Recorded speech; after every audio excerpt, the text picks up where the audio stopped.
Boa tarde a todas e todos. Eu sou o Tiago, trabalho na divisão de capacitação continuada. Hoje é o nosso segundo encontro, o nosso ciclo de palestras, nosso ciclo de debates da Escola de Gestores, né? E continuamos aqui com o professor Josias, do Departamento de Artes, né? E a palestra de hoje é para falar da resolução de problemas via abordagem gestáltica, né? Então, nós vamos ter essa primeira hora, né, como uma exposição aqui do professor, né, e se vocês tiverem alguma dúvida, né, pode ir guardando ali para o nosso final, né, na última hora ali a gente abre então para o debate. Se surgir alguma questão ali que não possa esperar, né, professor, de repente quiserem interromper alguma questão assim, fundamental, né, fique também à vontade, né, levantar a mão, participar pelo chat, né, quem quiser também está abrindo a câmera, né, enfim, fique à vontade aqui, tá? Então, é isso, uma boa aula para todos nós. Com você, professor. Valeu, obrigado, Tiago. Obrigado também, Priscila. Então, gente, hoje nós vamos conversar sobre a resolução de problemas via abordagem gestáltica. A área, o campo da Gestalt, atualmente eu considero o principal campo meu de atuação e de estudos, né? É uma área que me interessa muito. Vocês vão conhecer um pouquinho melhor o que é, inclusive, uma sugestão de tradução da palavra Gestalt, que é uma palavra em alemão que é bem difícil traduzir com uma palavra só, mas vocês vão ver mais ou menos qual que é a minha percepção daqui a pouco. E eu acho que a Gestalt tem algumas boas sugestões para dar na resolução de problemas, principalmente quando a gente está falando das questões mais internas, porque tem certas coisas que vai depender da relação com o outro, né, e não necessariamente a gente tem todas as ferramentas disponíveis, mas aquilo que tem a ver com a nossa percepção sobre a circunstância, a Gestalt pode ajudar bastante, né? Então é sobre isso que nós vamos conversar hoje. Mas antes, como um bom professor, eu falei para vocês que eu dou aula há 33 anos, né? Então, assim, ou seja, didaticamente eu gosto de relembrar algumas coisas, principalmente porque algumas delas vão vir à tona de novo hoje, mas com outra potência, com outra perspectiva também, né? Então, semana passada, a gente viu que, segundo a CNV, o organismo está sempre buscando satisfazer uma necessidade. Lembra que a gente viu, inclusive, a pirâmide de Maslow, lá, que entre essas necessidades estão, inclusive, por exemplo, tomar água, dormir, descansar. Aí vai subindo. Segurança, se sentir acolhido, participar de um grupo, de uma matilha, né? Se sentir integrado, até subir lá no último no topo da pirâmide, que é a autorrealização. Ela é em forma de pirâmide porque quanto mais básica a necessidade, mais o teu corpo vai incomodar para você equacionar ela, certo? Você só vai conseguir pensar em autorrealização, que está lá no último, quando todos os outros já estiverem com com certo equacionamento. Que daí, inclusive, a gente lembrou dessa questão de que algumas coisas não é possível fazer determinadas coisas com fome. O nosso próprio raciocínio, né, principalmente o pensamento que precisa deliberar, fica prejudicado. E os sentimentos são a bússola dessas necessidades. Inclusive, nós vimos que os sentimentos negativos, como, por exemplo, a raiva, é uma demonstração de que a necessidade não foi atingida, né? Nas relações, outra coisa que nós discutimos é que nas relações pessoais é importante a gente buscar testar as nossas hipóteses mentais antes de expressá-las como julgamentos, certo? Por quê? E isso tem a ver com empatia, né? Porque quando a gente não consegue se colocar no lugar do outro, muitas vezes um arregalar de olhos, um levantar de sobrancelha e tal. Eu sou uma pessoa que às vezes ando na rua assim, e eu acho que foi porque eu aprendi com meu pai, sabe? Esse negócio do copia e cola quando a gente é muito pequenininho, né? E, nossa, quantas pessoas, nossa, Josias, passei por você parecia tão preocupado. Eu falei, não, eu estava contemplando a natureza. Então, assim, mas a pessoa não me conhece. Uma boa estratégia para ela saber me perguntando, né? Então, tem várias coisas que a gente tem que cuidar para não entrar no automático do julgamento e das sentenças, né? E ainda, inclusive, eu contei daquela história da minha colega, né?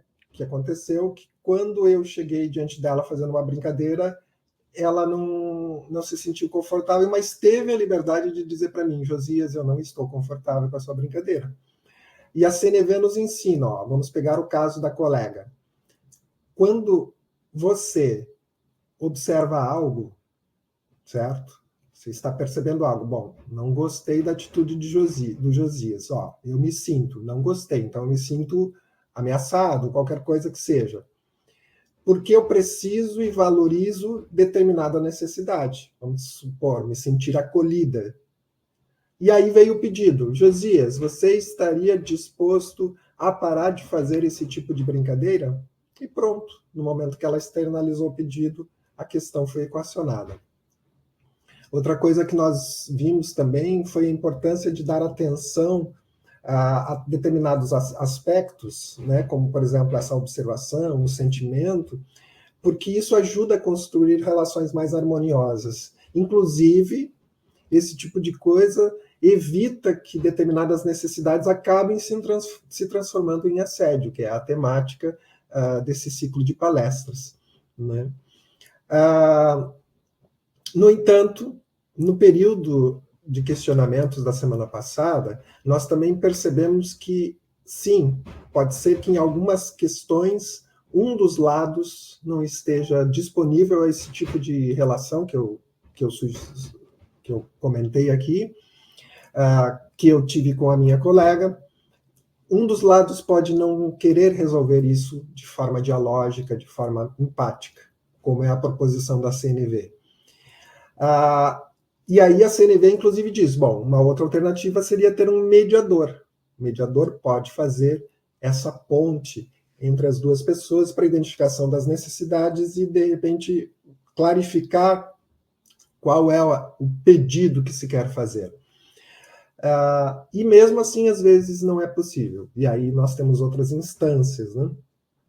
Só que quando nós chegamos nessas outras instâncias, vamos supor a instância do processo administrativo, de ir para a ouvidoria, de abrir um processo judicial, todas essas instâncias daí saem dessa possibilidade da resolução no espaço mais íntimo, certo? E ela vai demandar determinados esforços, inclusive paciência da pessoa, no sentido da espera, certo? Porque existem trâmites a serem seguidos. E nesse sentido, eu acho que a abordagem gestáltica traz algumas boas dicas que nós vamos ver no final da palestra,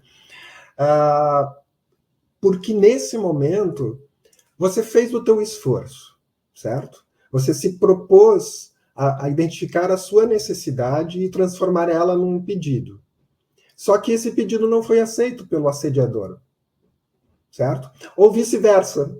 Você, como alguém que foi acusado de assédio, tomou consciência e disse, olha, realmente pode ter acontecido e eu te peço perdão. E a pessoa não acha que isso não é suficiente, precisa ter uma reparação, vamos supor.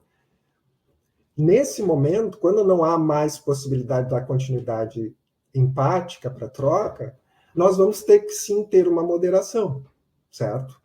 E a Gestalt ela é um campo que traz algumas boas sugestões de como você, seja em qualquer papel que você esteja, como que você pode se afastar, certo? Da circunstância para poder observá-la com um pouco mais de critério, para você daí então deliberar sobre a circunstância, né? Mas nós vamos, esse já é um petisco do que nós vamos ver aqui, né? Muito bem.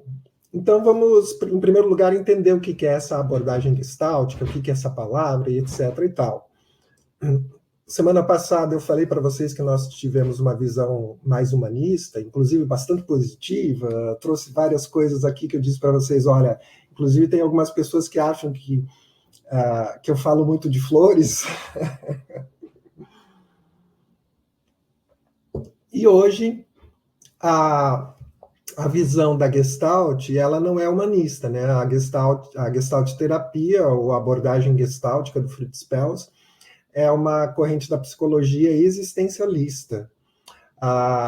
E, inclusive, o Perls e as primeiras pessoas que conceberam a abordagem gestáltica tinham uma visão muito fenomenológica, né? E foram beber direto na fonte, que era Russell, né? O Russell com H, né? Ou seja, ela tem uma pegada muito da responsabilidade, do responsabilizar-se pelos próprios sentimentos, pelas estratégias escolhidas para satisfazer as necessidades, a responsabilidade por aquilo onde o motor está em você mesmo. A motivação, o start está em você. Se o start é teu, a responsabilidade tem que ser sua. Né? E é claro, a gente vê isso em vários existencialistas, né? o Sartre, inclusive, né? Mas aqui eu vou tratar principalmente do existencialismo dentro da abordagem da Gestalt. Né? A Gestalt terapia, eu vou principalmente olhar para as proposições de Fritz Perls. Existem várias correntes dentro da abordagem gestáltica, mas a minha específica é do Fritz Perls. E como eu falei para vocês, eu me sinto, já vem um sorriso de orgulho aqui, né? Porque eu me sinto assim muito confortável. Li todas as obras do Fritz Perls, escrevi já muito sobre ele, fiz uma formação de 3 anos sobre Gestalt terapia, né? Inclusive num instituto muito reconhecido aqui em Florianópolis. Ou seja, procurei realmente conhecer bem ao ponto de me sentir seguro, que é uma das coisas lá da pirâmide de Maslow, né? Já que eu sou um professor, certo? Vocês estão vendo como isso tem a ver com a minha própria lida, com a minha própria prática. Então eu preciso se eu quero ter a desenvoltura para falar sobre algo, eu preciso desenvolver essa competência, essa habilidade. Né? Então, para essa Gestalt do Fritz Perls, o principal foco é awareness, que inclusive em vários textos no português não é traduzido, porque às vezes as pessoas chamam de consciência, e consciência daí a gente às vezes confunde, por exemplo, porque, por exemplo, na psicologia comportamental, quando se fala de consciência, se está falando desse momento que quando a gente está no estado de vigília, a gente está desperto, acordado, certo? E para a Gestalt, awareness não é só estar acordado, talvez seja acordar, né? Tomar consciência. Awareness é tomar consciência. É sair do automático, certo? Porque no automático, por exemplo, como eu falei para vocês, tem muitas coisas acontecendo aqui no meu corpo que o meu corpo não fica me avisando. Eu vou dar um exemplo de uma coisa muito básica. O meu corpo não fica dizendo que ele está ordenando para o meu pulmão e para todos os meus músculos, inspira, expira, inspira, expira, inspira. Eu não preciso ficar racionalizando que eu preciso puxar o oxigênio e soltar o gás carbônico. Por quê? Porque está no automático. Só que vamos supor que eu me senti ameaçado quando entrei numa sala, certo? Mas ainda está no automático. Me senti ameaçado porque alguém olhou para mim como o pai olhava quando você ia levar uma surra. Lá na época em que ainda existia isso. Né? E aí a pessoa já se sente ameaçada. Uma estratégia da Gestalt é tomar consciência, awareness, de que você arrepiou, de que você sentiu determinada coisa, para que ao tomar consciência você possa descobrir qual que é a necessidade que está sendo ameaçada. Que nesse caso seria de segurança. Né? Então, a Gestalt terapia foca na awareness da pessoa, no aqui e agora, não no passado e nem no futuro, no aqui e agora, e em como essa pessoa estabelece e interrompe o contato com o meio, certo? Quanto se ela se afasta ou se aproxima, visando a integração das partes da personalidade e o autossuporte. Aqui vem bem claro o existencialismo. Autossuporte. você não tem que buscar, para as coisas que são suas, você não tem que buscar o suporte fora de ti. Você até pode buscar a princípio, mas quando você toma awareness, né, quando você toma consciência, você tem que se auto-gerir. E nesse caso, é óbvio que em algumas coisas, vamos supor, novamente trazendo a ideia da Gestalt. Quando eu conheci a Gestalt, foi através de um livro, eu nunca tinha ouvido falar, e fiquei apaixonado. Quando eu fiquei apaixonado, eu pensei, puxa, eu quero entrar nesse campo. Eu quero, inclusive, ser um psicoterapeuta, um Gestalt terapeuta. Olha o desafio. Que habilidades eu preciso? Aonde que eu preciso ir? Como que eu preciso fazer? E etc. e tal. Eu me responsabilizo para encontrar o autossuporte que vai me dizer, Josias, agora você pode falar em nome da Gestalt. Certo? Então, essa construção é muito incentivada pela abordagem gestáltica. Tá, Josias, mas ainda não entendi o que significa a palavra Gestalt. A figura ali, que é o vaso de Rubin, né, uma figura feita em 1915, ela é uma ótima figura para a gente entender o que é Gestalt. Inclusive, uma das traduções, existem várias, mas uma das traduções que eu mais gosto da palavra Gestalt é justamente figura, fundo, forma. Forma é uma palavra linda, certo? Porque puxa, quando eu comecei a olhar para a forma, eu comecei a perceber que muitas vezes os problemas que surgem, inclusive de assédio, têm a ver com forma. Ou seja, lembra quando eu falei para vocês que tal Josias com a testa? Isso é uma forma. Tal Josias ali com uma testa é uma forma sendo ativada pelo meu interior, pela cópia que eu fiz lá de como meu pai procedia. Então, tá lá, ativou no automático, não tem nada de pensamento deliberado, de querer fazer isso ou aquilo e tal, mas isso pode ameaçar alguém? Pode ameaçar alguém, não. Alguém pode se sentir ameaçado com essa forma? Pode, certo? Então, uma gestalt que emerge no meu corpo pode ter uma repercussão fora, mas ela emergiu aqui, ela emergiu com algum intuito. Qual é o intuito? A abordagem gestáltica procura entender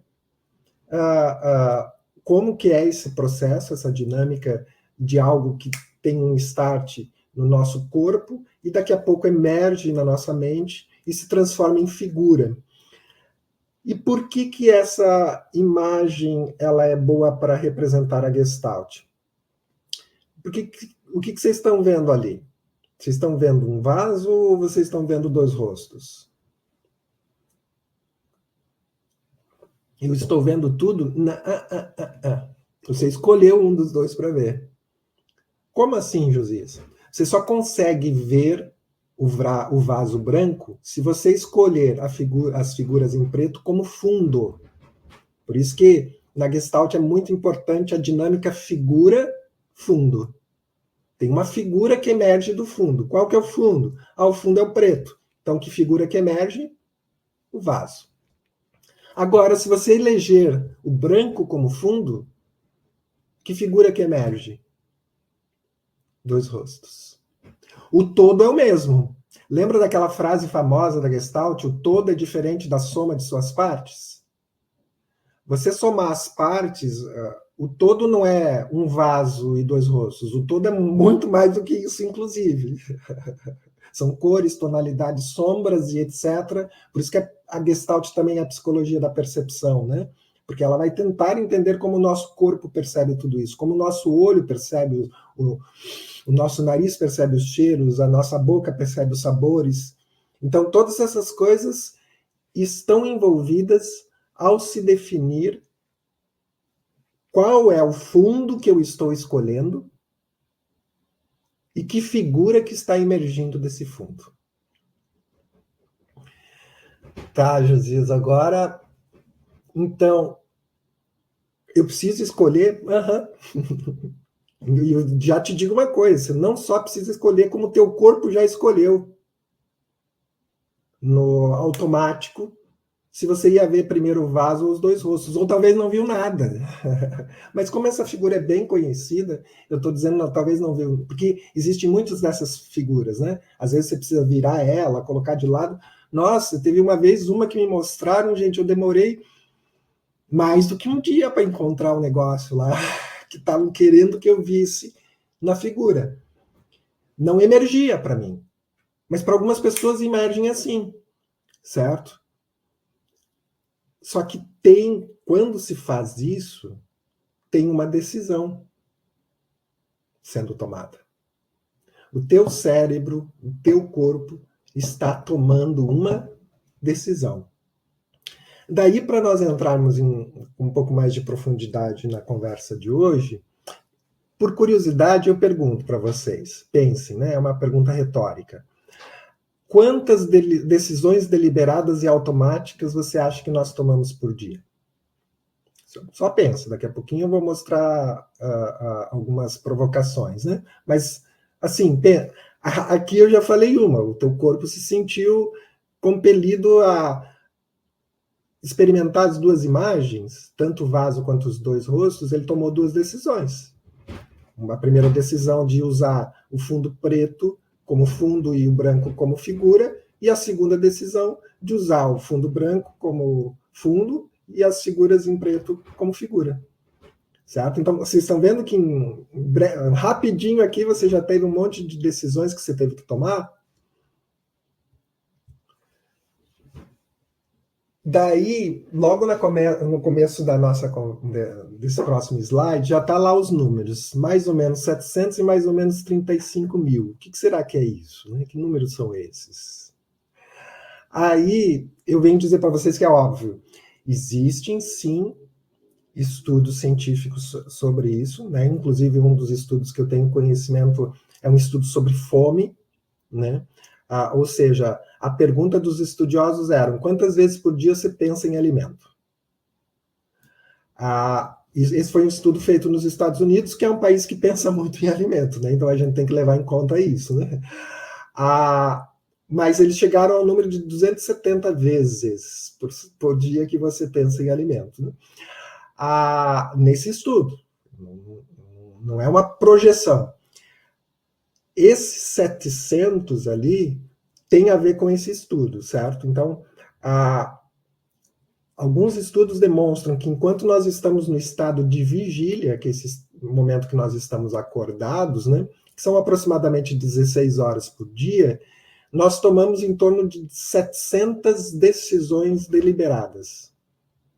Mais ou menos. Por que mais ou menos? Porque é entre 400 e 1000. Certo? Então eu peguei o número mais ou menos ali no meio e coloquei um mais ou menos ali no meio, né? Mas é entre 400 e 1000 decisões. Sério, Josias? Sim, sério. Porque quando, até mesmo essa que eu mostrei ali da figura, já tem alguma deliberação. Você vai ter que fazer uma decisão deliberada de olhar para o branco como figura. Josias, agora eu vi o rosto preto. Certo? Então, são vários fatores.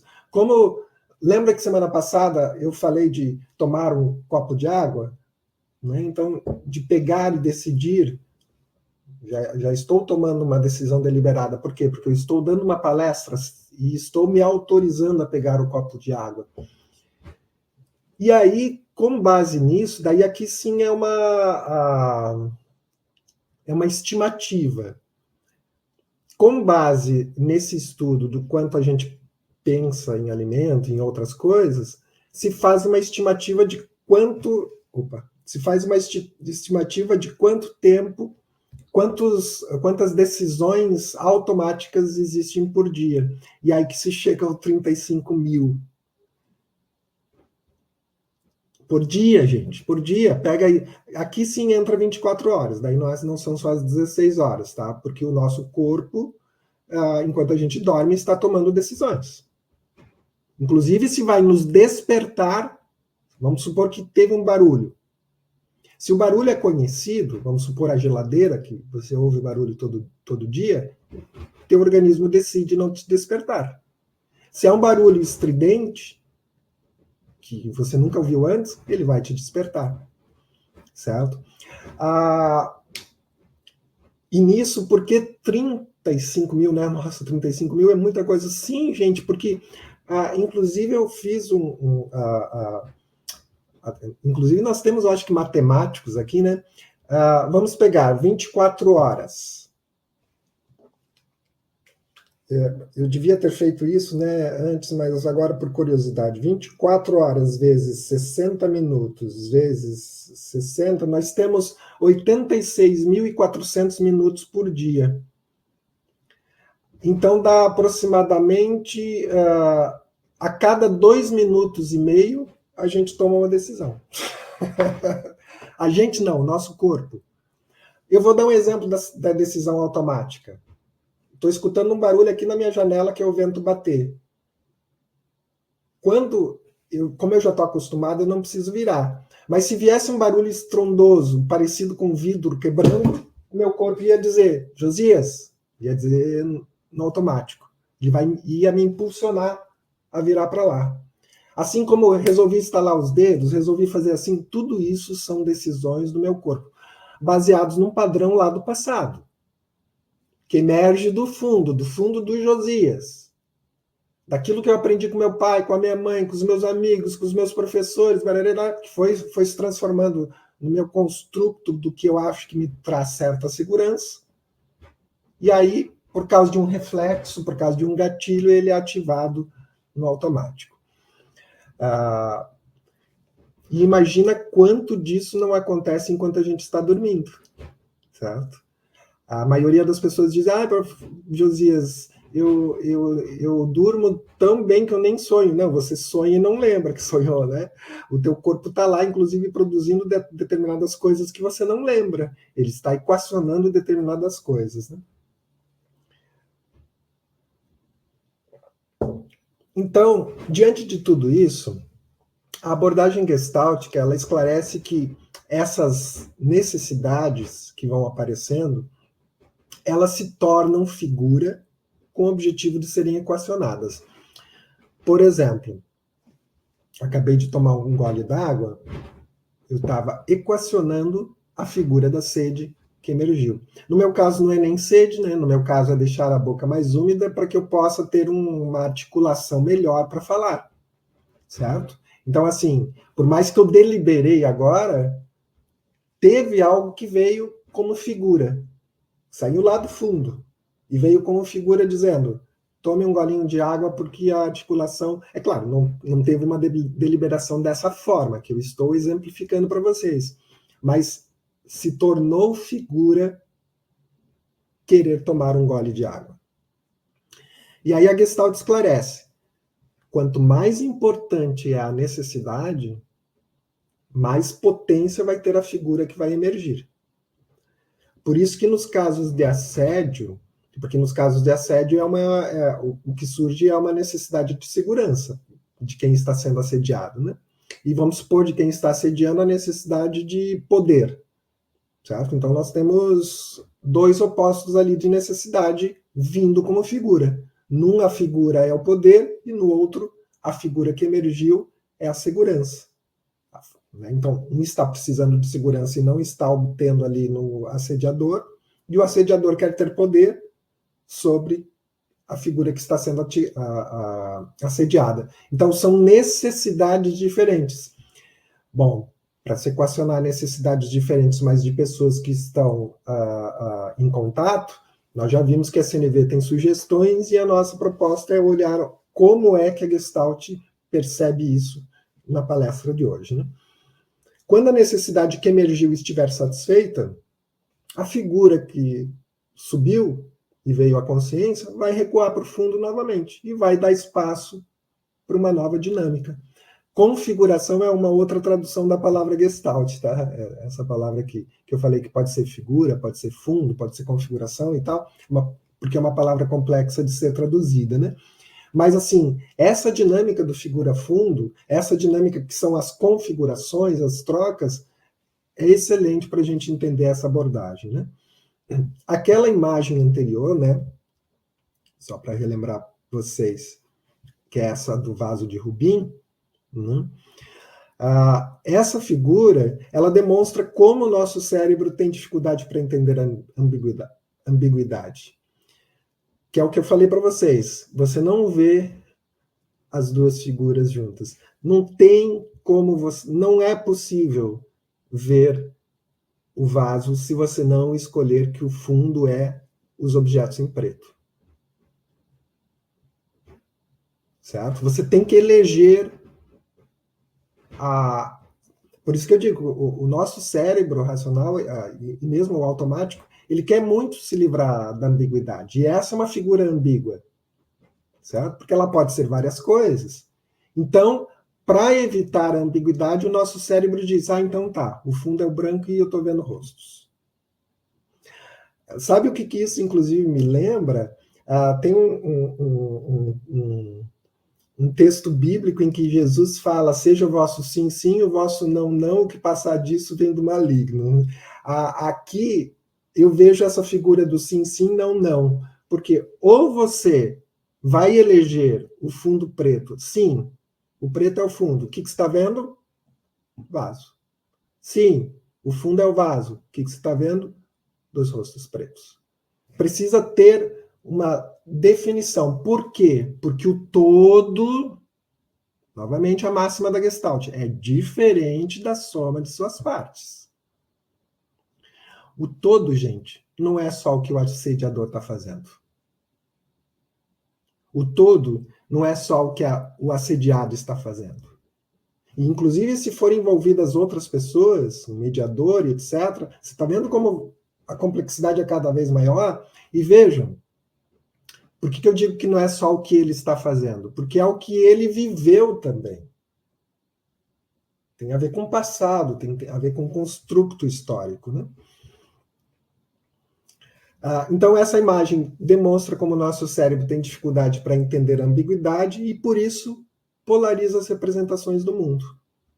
Só que o danado é que o nosso cérebro daí tem a tendência de dizer que aquela figura anterior é a figura de dois rostos pretos.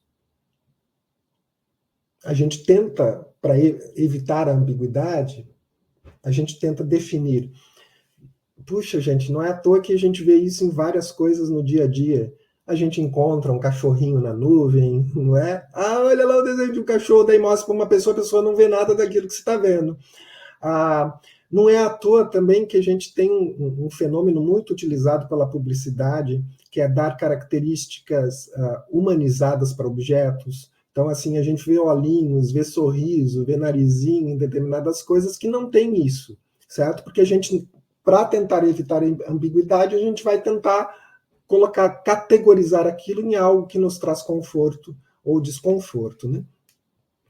E a abordagem gestáltica busca, então, equalizar essas múltiplas nuances. E isso que é uma das coisas que mais me atraiu para a Gestalt. A Gestalt ajuda as pessoas a perceberem que, na maioria das vezes, a construção que nós fazemos do mundo, que muitas vezes nós estamos seguros com ela, porque a gente equalizou mentalmente várias ambiguidades, ela é apenas uma forma de perceber, certo? Existem múltiplas formas de perceber. Como que eu vou conhecer as múltiplas formas de perceber? Segundo a Gestalt, a melhor estratégia é experimentar. E a palavra experimentação é uma palavra que eu vou usar bastante aqui, né? É claro que em vários momentos eu vou dizer, se não houver risco, certo? Por exemplo, eu sei que se eu colocar o dedo na tomada aqui, que está do meu lado, e a energia estando ativa, eu vou levar um choque, certo? Então, eu posso fazer a experimentação? Eu posso fazer a experimentação, mas eu já tenho a informação de que a corrente elétrica corre e que essa tomada minha está ativa, tanto é que o computador está ligado nela. Então, assim, tem várias coisas na experimentação que eu tenho que a forma de eu equacionar e eu dar um passo adiante. Mas tem risco. Daí, quando tem risco, inclusive, daqui a pouco eu vou dar uma sugestão de como lidar, né? Outra coisa da abordagem gestáltica é perceber que cada grupo tem suas regras. seja o grupo dos rostos, lá da figura do vaso de Rubim, ou dos vasos, né? E como é que eu posso saber a regra do outro? Por exemplo, como que eu poderia saber a regra sobre brincadeiras com assuntos sérios que a minha colega tinha, a minha interlocutora? Eu só vou conseguir isso, eu só consegui perceber que aquilo não era para ser utilizado ali naquele ambiente com ela, quando ela transformou a necessidade dela num pedido. Você estaria disposto, Josias, a não fazer mais esse tipo de brincadeira quando eu estou? Estou percebendo que a única forma de eu conseguir entender qual que era a regra do grupo dela, porque no grupo dela, seja na família que ela aprendeu isso, em algum lugar ela aprendeu que com coisa séria não se brinca. E o Josias estava infringindo essa regra, certo?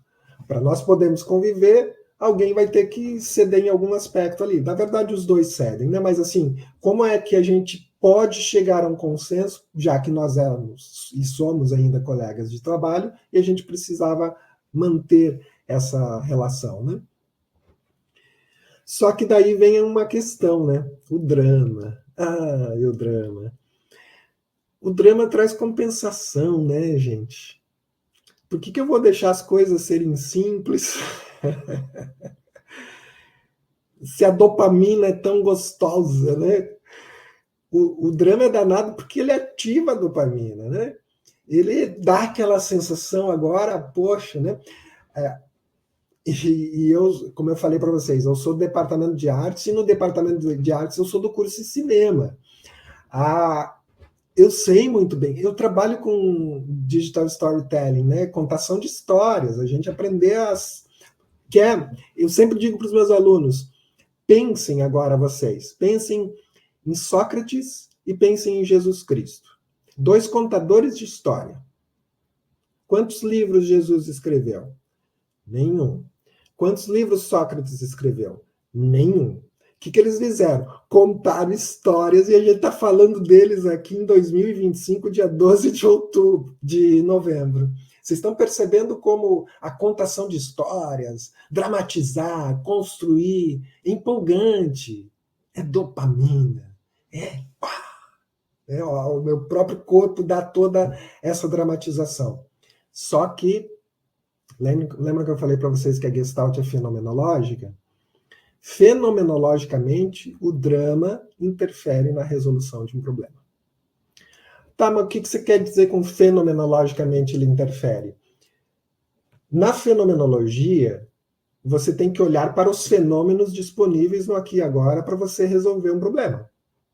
Não dá para você ficar pensando, mas no passado eu resolvi assim. No passado, o passado não está mais aqui no presente. Mas eu quero no futuro ter uma relação mais profícua com fulano. O futuro está lá na frente.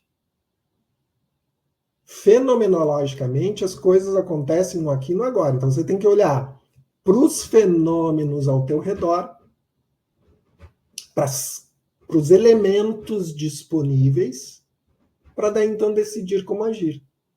Tá vendo que daí afasta o drama?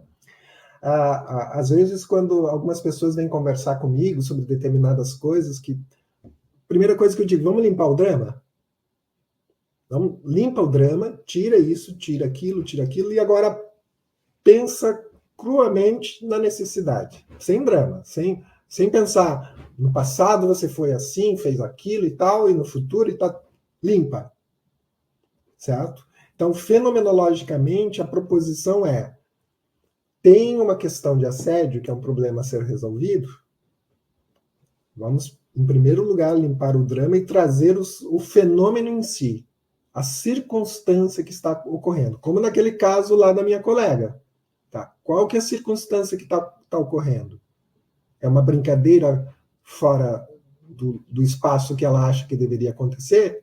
Como que a gente pode resolver? Tá vendo que limpa não é um desgosto com o Josias, não é o Josias com desgosto com... Não, é simplesmente uma circunstância, um fenômeno que está acontecendo, que está ativando sentimentos em mim e nela, e como que a gente pode fazer para equacionar com os elementos ao redor.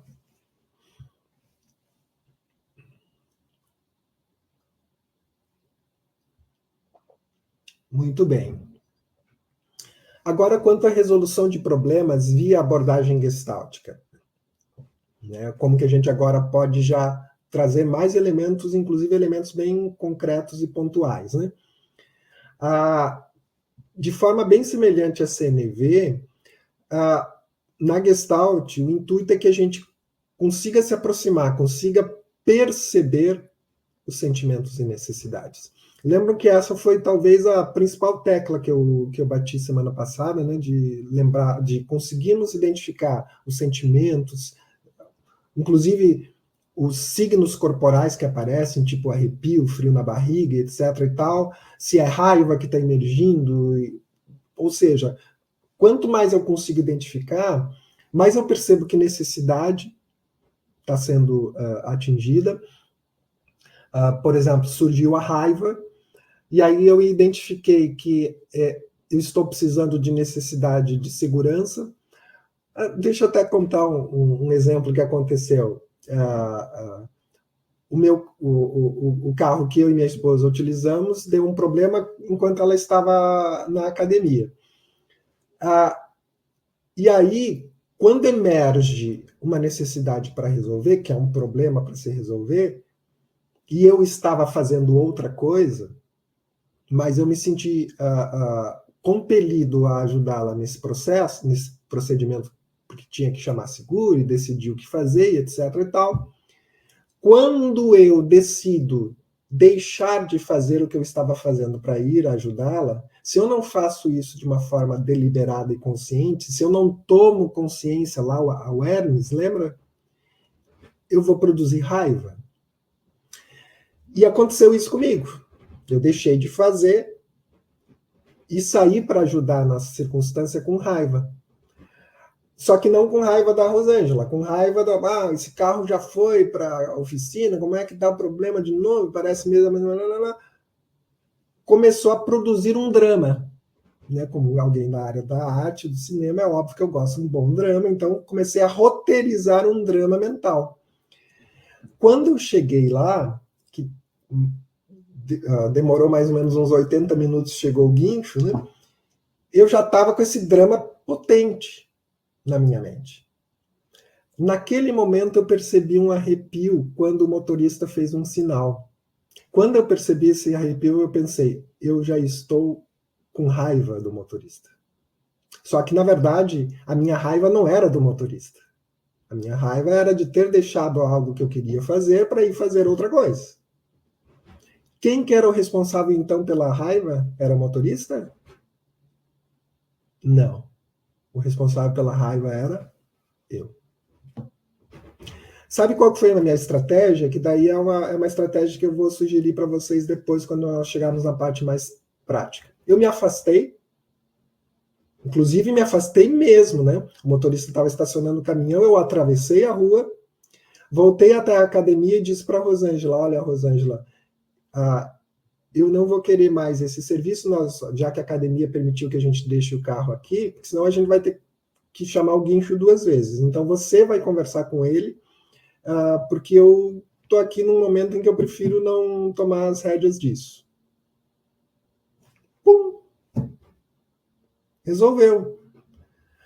Baixou, porque daí ela equacionou a questão, porque era, na verdade, como a gente não ia mais usar, existia uma forma fácil e fenomenológica de resolver. Bastava ele tirar a foto ali da placa do carro, enviar para o seguro e pronto, está resolvido.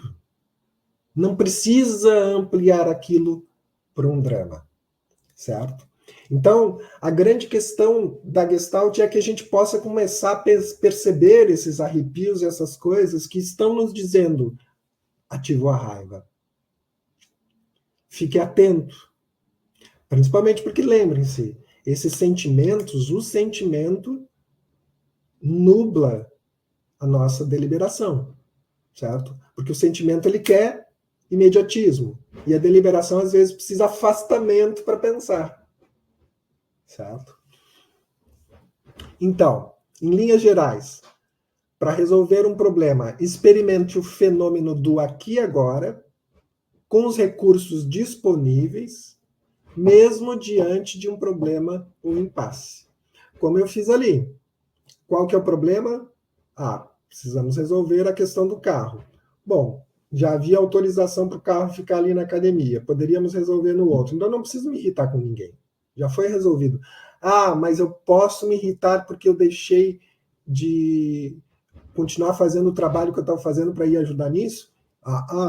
Aí foi uma decisão minha. Na próxima vez, o que eu posso dizer é, não vou, certo? Mas se eu disse que vou, eu tenho que me responsabilizar por isso, certo? Eu não posso jogar essa responsabilidade para ninguém, nem para minha esposa, nem para o motorista, nem para o carro, certo? Fui eu que decidi deixar algo. Isso que é muito legal na psicologia existencialista, né? Não dá para culpar pai, não dá para culpar mãe, não dá para culpar ninguém. Você é responsável por aquilo que sente. Né? E aí vem a dica. Se não tem risco, arrisque-se na autenticidade do diálogo respeitoso e empático. Como eu vi que eu estava ainda tomado pela raiva e que o diálogo amistoso e empático com o motorista talvez não seria tão amistoso assim, eu pedi para minha mulher, você está disposta a fazer essa dispensa? Sim. Então, legal. Resolvemos. Você está entendendo que é tomar a consciência dos elementos que estão ali ao teu redor para equacionar. Mas, para percebê-los, eu precisei me afastar. Precisei me afastar, gente. Daqui a pouco eu vou dar um exercício de afastamento, tá? De como que a gente pode fazer, principalmente se a raiva já foi ativada. É um exercício de respiração que parece uma mágica, sabe? Porque às vezes é isso, é só você sair. Lembra... a gente costuma dizer muito isso para pessoas que estão em processos depressivos, né? Porque em processos depressivos, geralmente, a gente não consegue perceber determinadas coisas porque a gente está num processo nublado mesmo, certo? E a gente vai ter que esperar as nuvens dissiparem. Espera. Porque quando as nuvens dissiparem, várias coisas que estavam em looping por causa desse nublado vão começar a poder ser vistas novamente. Afastamento, conseguir olhar de fora. Né? E aí, naquele caso, é óbvio, não existia nenhum risco, certo? Agora, é claro, se você está, só você e o teu assediador numa sala, você está sentindo um risco, poxa, vai buscar ajuda especializada, certo? Então, assim, existem determinadas coisas que a gente consegue resolver com a empatia e a troca. Outras coisas a gente vai precisar de alguém para nos ajudar. Né? Na abordagem gestáltica, os problemas, os impasses, os conflitos, tudo isso, tudo que acontece com a gente, é uma busca do organismo, do nosso corpo, mente, em integração, tentando ver se identifica. Me identifiquei, trouxe conforto, me aproximo. Não me identifiquei. Me sinto um alien meio deslocado. Aí vem o processo contrário. Alienação, desconforto, afastamento. Nenhum é positivo e negativo, não. É simplesmente aproximar e afastar. Aproximo do conforto, afasto do desconforto. Certo? Vejam, eu me aproximo daquela circunstância lá para equacionar o problema do carro, vejo que eu posso ajudar e me afasto quando eu percebo que determinadas coisas outras pessoas podem fazer melhor do que eu. Certo? Então, assim é a dinâmica. Vocês estão percebendo que fenomenologicamente não tem drama? Teve combinação, me aproxima. Não deu combinação, me afasto. Só que, novamente, a gente gosta de drama, né? Para Fritz Perls, precisamos ter a capacidade de renunciar respostas obsoletas e tarefas que estejam além do nosso potencial. Essa capacidade é parte essencial da sabedoria de viver. Isso é uma paráfrase de uma de um texto dele mesmo. Então, assim, segundo a concepção do Fritz Perls, muitos dos nossos problemas é simplesmente porque nós estamos com respostas que são obsoletas. Fizeram sentido quando a gente era criança. Muitas vezes se fala que quando a gente entra no drama, a gente ativa a nossa criança interior. A gente está lá. Mãe, faz isso, pai, faz. Mãe, ou o amiguinho, ou o coleguinha, ou o irmão. E aqui o Pels diz: não, a gente tem que parar de jogar a responsabilidade para o outro e assumir a nossa própria responsabilidade. Né? Se não conseguir resolver o impasse, busque ajuda especializada. Aqui nós temos uma dica muito importante. Tá? E é para isso que alguns setores servem. Né? Inclusive, vamos pegar, por exemplo, aquilo que acontece numa circunstância de assédio, por exemplo, na universidade. Se não é possível resolver de uma forma empática, numa conversa, chama-se para uma mediação junto com o chefe imediato, também não é possível, cada vez vai mais especializando, certo? Daí posso ir, por exemplo, para a ouvidoria, posso procurar um advogado, posso fazer outras coisas, mas são todas instâncias que você vai galgando para a resolução do seu problema. Né? Agora vamos a algumas técnicas, né, que eu disse que o nosso encontro de hoje também tem uma proposição mais de coisas a se fazer, estratégias a se fazer. E como nós vimos na aula da semana passada, né, na conversa da semana passada, na CNV, os passos são observar, certo? Seja a circunstância, aquilo que está acontecendo. Então, primeiro a gente observa, né? A gente traz para o deliberado, sai do automático e delibera sobre a circunstância, observa o fenômeno. Depois, a gente identifica a necessidade e o sentimento, certo? São duas coisas diferentes. O sentimento é a bússola que está dizendo, olha, tem uma necessidade que precisa ser atendida. Então, geralmente, a gente olha para o sentimento e depois identifica a necessidade. Passando esses 3 pontos, daí vem o quarto ponto, que seria transformar aquilo num pedido que a gente quer. E aqui eu vou dar sugestões de técnicas gestálticas para a gente lidar com cada uma dessas instâncias, que seja a observação, seja identificar sentimentos e necessidades, e seja a gente transformar aquilo numa pergunta. Né? Então, para observação, a primeira coisa, gente, para observar o organismo, comece a dar mais atenção para ele, dê atenção para o seu corpo. Perceba os movimentos que você faz. Como eu agora, de vez em quando, olho para o meu vídeo e fico vendo as mãos para lá e para cá. Às vezes é bom a gente se filmar, às vezes é bom a gente gravar a nossa voz, perceber como a gente imposta ela quando a gente conversa com as pessoas. O vídeo nos ajuda a perceber o quanto a nossa testa fica franzida, as nossas sobrancelhas mexem. Como, eu vi, quando eu falei, né? Então, há toda uma impostação vocal aqui, né? Todas essas coisas estão trazendo informações. Né? Também comece a observar os seus pensamentos. Vocês imaginam se eu ficasse aqui conversando com vocês? Será que eu vou receber aprovação? Será que o pessoal vai gostar? Putz, eu já desconectava. Certo? Quer dizer, não que eu desconectava, porque como eu tenho um compromisso, né, de dar a palestra, eu permaneceria. Mas talvez eu ia ter que encontrar uma estratégia para fazer um exorcismo desse pensamento. E eu sou bem sincero em dizer, esse pensamento apareceu ali porque ele é um pensamento que me povoa muito a minha mente. Isso que eu sou professor há 33 anos, mas assim, vocês acham que eu consigo evitar o friozinho na barriga de receber a calorada lá no primeiro dia de aula? Dá um friozinho da barriga, sim, certo? E olha que eu poderia mostrar um monte de títulos para eles, eu não preciso ter frio na barriga. Pô, mas se já apareceu aqui a acusação, já tem um pensamento que está produzindo um sentimento no meu corpo. Tomar consciência, awareness, dessa circunstância me ajuda a exorcizar o pensamento, dizer, ó, você não me pertence, pode ir embora.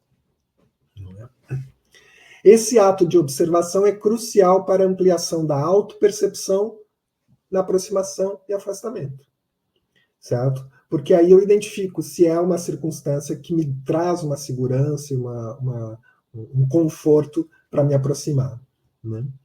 E, novamente, se não há risco de vida iminente, dê tempo para o corpo clarificar a necessidade que energia como em paz. Vocês perceberam o exemplo que eu dei para vocês? Não tinha risco iminente nenhum lá do carro, né? Não tinha nenhum risco iminente. Tinha um Josias frustrado porque deixou de fazer uma coisa que queria continuar fazendo. Isso é drama. Quando eu me afasto e percebo que é o meu drama que estava ocasionando tudo aquilo ali, o afastamento já é parte da solução. Porque quando eu me afasto, gente, é incrível. Quando a gente consegue olhar sobre um outro prisma, geralmente vem um insight. Né? Ok, isso é para observar o organismo. Para observar a circunstância, expanda a percepção sobre a necessidade, que está se tornando figura. Né? Aqui, figura, eu coloquei entre aspas, Gestalt, para vocês lembrarem que é uma das traduções possíveis, e que, por exemplo, desencadeou ansiedade, ativou sentimentos como medo, culpa, raiva, certo? O que é que está ali? Observe o entorno. Gente, antes de eu observar a circunstância, mentalmente eu já estava pensando, porque aguarde, eu vou reclamar desse motorista, não sei, não. Putz, o motorista fez tudo que tinha que ter feito, não me olhou com a cara que eu imaginava que eu queria que ele me olhasse, mas, puxa vida, eram 8 horas da noite, ele também talvez estava cansado, talvez queria fazer... Você está entendendo que, assim, eu não posso olhar para aquela circunstância e não me responsabilizar pela raiva que eu estava sentindo. Eu preciso me responsabilizar por ela. E ao olhar o entorno, eu vejo que não era nada daquilo que estava provocando a raiva. Que eu, inclusive, poderia baixar todo aquele drama, limpar ele, voltar para casa e jantar. Talvez até tomando um vinhozinho, porque daí acalma mais ainda com uma boa companhia. E esse assunto não precisa mais nem vir à tona. Por quê? Porque foi equacionada a raiva. Eu soube qual que era o elemento que a trouxe à tona. Então, observe o entorno, observe as circunstâncias, observe o que aquele objeto... Naquele caso, gente, nesse caso que eu contei para vocês, o sentimento que veio à tona foi meio que assim um friozinho na barriga, o sentimento não, no corpo, né? Um friozinho na barriga, meio com arrepio, já querendo hiperventilar, opa, raiva, certo? Então tem algo aqui que eu estou querendo lutar ou fugir, que é isso que foi ativado, sabe aquele mecanismo luta ou fuga? Eu não precisava usar ele ali. Então eu tenho que usar estratégias para que ele volte de novo pro locus dele, porque aquela não é uma circunstância de luta ou fuga. Daqui a pouquinho eu vou dar uma sugestão de técnica para isso. Ao observar conscientemente o que se realiza como reação instintiva, aquilo que está acontecendo nos nossos sentidos, e aquilo que acontece no nosso pensamento, surge a possibilidade de um ajustamento mais criativo. Mesmo que seja a percepção de que se precisa de ajuda. Como foi ali, eu ainda estava com o sentimento de raiva voltando, eu falei para minha mulher, você pode bater um papo com ele? E eu permaneci ali junto, só que daí quem falou foi ela, certo? Então, assim, quais são os elementos aqui que eu posso, inclusive, trazer mais conforto? E sempre atento, né? Porque às vezes traz conforto para mim, mas traz desconforto para ela, vou redirecionar a raiva, entende? Então, tem determinadas coisas que a gente também tem que saber como conduzir. E, novamente, não sabe como? Busca ajuda especializada. Para identificar necessidades e sentimentos, uma boa sugestão é redirecione os pensamentos para alguém real, disposto a interagir, mas que não tem a ver com o assunto. Uma vez, quando eu tive um problema de discordância comercial com uma empresa, eu cheguei para a minha mulher e disse, olha, estou com dificuldade de identificar o que está se passando aqui. Eu vou te contar tudo o que está passando, talvez até surja algum palavrão, alguma coisa assim, mas eu preciso ter clareza de qual que é a dinâmica, mas não tem nada a ver contigo. Eu não estou procurando resolução nem nada, eu só estou querendo saber um pouco mais do que está acontecendo. Eu chamo isso de ato catártico, que é como se você desse liberdade para falar, o ato de falar livremente, que é muito que a gente encontra muito na psicanálise, né? A psicanálise trabalha muito com o ato livre de falar, inclusive para a identificação das nossas neuroses, né? E é incrível, gente. Às vezes só o ato de você expor junto com a exposição já vem um insight, tá bom? Não é à toa que tem gente que vai em determinadas sessões terapêuticas e sai de lá, nossa, que legal, e o terapeuta não falou uma palavra. É a pessoa que falou, ele só espelhou. Só que daí vem uma questão, né? Mas não é fácil encontrar a pessoa certa para o papel de ouvinte isento, que é o papel que faria o mediador num problema que não está sendo certo. O mediador vai fazer esse papel de ouvinte isento, que apenas espelha e percebe os elementos que estão disponíveis ali. Não encontrei ninguém. Uma outra alternativa é a arte, tá? Eu faço música, eu escrevo, eu pego meu violão, dedilho, jogo, às vezes não dedilho, às vezes faço umas batidas mais rústicas e tal. Gente, a arte como catarse é uma maravilha.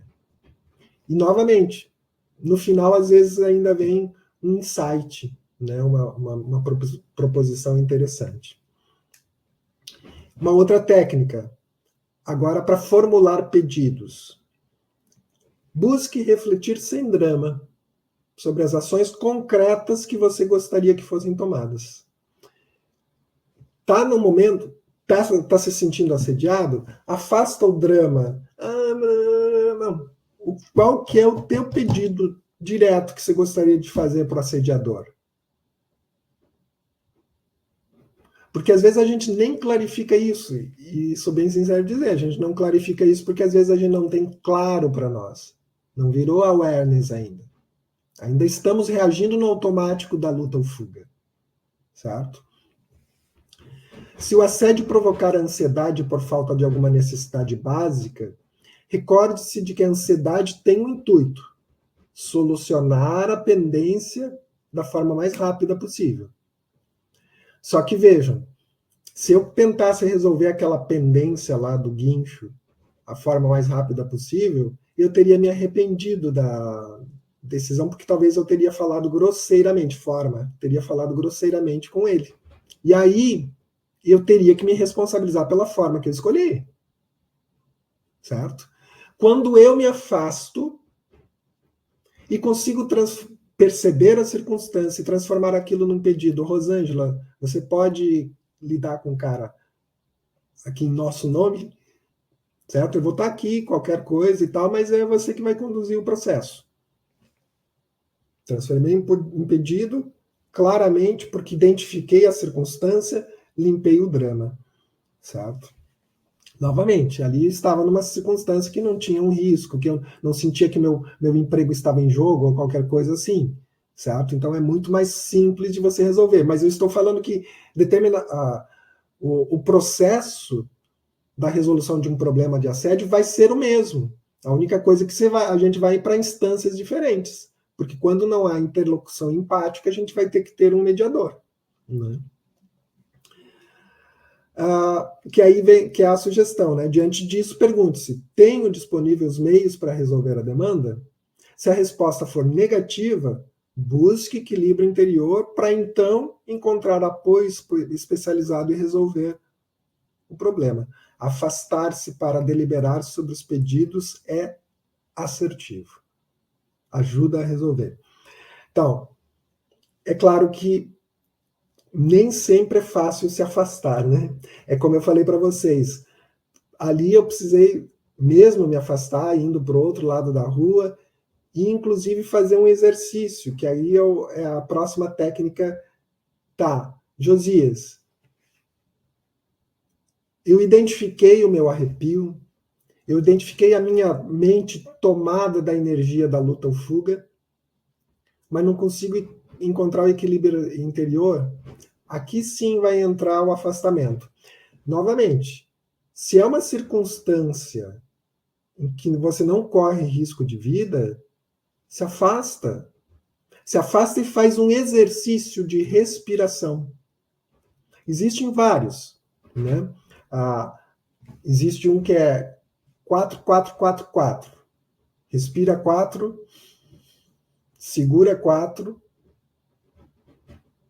solta em 4 e segura sem ar 4. E faz isso. Gente, é como tirar a raiva, o medo, o nervosismo com uma mão, certo? Tá, Josias, mas isso é mágica? Não, isso é o nosso corpo em ação.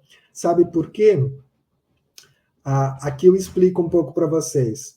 Quando o coração acelera, ou quando a gente sente esses sentimentos do luta ou fuga, a respiração se torna superficial, aqui no peito. Por quê? Porque o nosso corpo está preparando a gente para correr ou para entrar numa briga. Então ele faz a respiração curta. Que é a respiração que a gente faz quando a gente está correndo mesmo. Essa respiração, saibam, isso é biológico. Essa respiração ativa o sistema nervoso autônomo, que é o SMA, simpático, certo? Que é aquele que excita o corpo, aquele que prepara a gente para a luta ou fuga.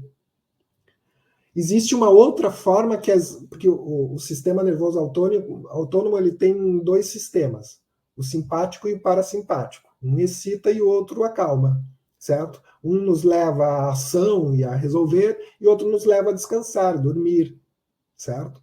Então, esses dois sistemas, eles trabalham. Esse aqui excitou demais, o organismo vai ter que ativar o parasimpático para conseguir chegar na homeostase, chegar no ponto de equilíbrio.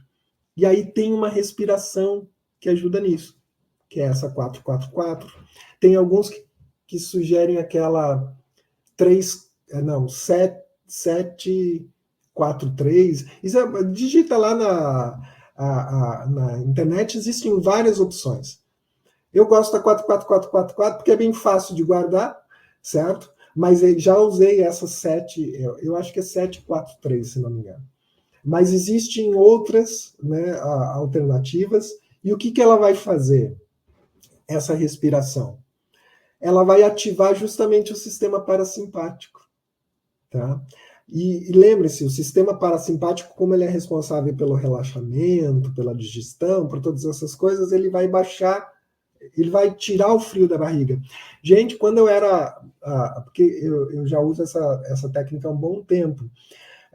Quando eu era mais jovem, que às vezes ia em congressos e tal, e vinha uma pergunta legal para fazer para o palestrante, e era um palestrante daqueles bambambam, que você fica meio assim, com frio na barriga de fazer a pergunta, o coração acelerava, essa respiração resolvia. Baixava e eu ia lá e fazia a pergunta. Certo? Isso é conhecer a si mesmo, né? Conhece-te a ti mesmo, né? É cada vez mais nós percebermos quais são as coisas que estão se movimentando em nós para nós podermos realmente nos responsabilizarmos por ela, certo? E por fim, uma sobremesinha só para a gente encerrar. Sempre tem umas frasezinhas, né? Fica uma frase do Rosenberg da CNV: toda violência, toda raiva é a expressão trágica de uma necessidade não atendida. Dos dois lados, seja assediador ou assediado, certo? Tem algo que não está sendo atendido. E é claro, às vezes a pessoa não vai nem conseguir equacionar aquilo, talvez se resolva a circunstância do assédio, mas muitas vezes para a pessoa resolver aquilo internamente, ela vai ter que se conhecer melhor, né? E por fim, um texto que foi escrito pelo Fritz Perls, o criador da abordagem gestáltica, né? Que ele mesmo chamou de oração da Gestalt, que ele diz que assim se equacionam os problemas. Eu faço minhas coisas, você faz as tuas. Não estou nesse mundo para viver de acordo com suas expectativas, e você não está nesse mundo para viver de acordo com as minhas. Olha que ótimo para os assediadores e assediados, né? Você é você e eu sou eu. Se por acaso a gente se encontra, é lindo, é bom. Se não, nada a fazer. E veja, se o assediado percebe, bom, não tem liga aqui, não está dando certo, eu quero me afastar. Pronto, resolveu, nada a fazer, não tem como dar liga ali, né? É um ato de autorresponsabilização, né? E aqui novamente as referências. Os slides da palestra de hoje já estão no Moodle, tá? Já disponibilizei lá. E esses são os textos que eu utilizei como base para fazer tanto a palestra da semana passada quanto a palestra dessa semana. E foi um prazer essa fala e tal, né? Porque também é gostoso esse momento, mas assim, bastante curioso para ouvir novamente as perguntas, porque semana passada foi bem legal. Isso aí, gente.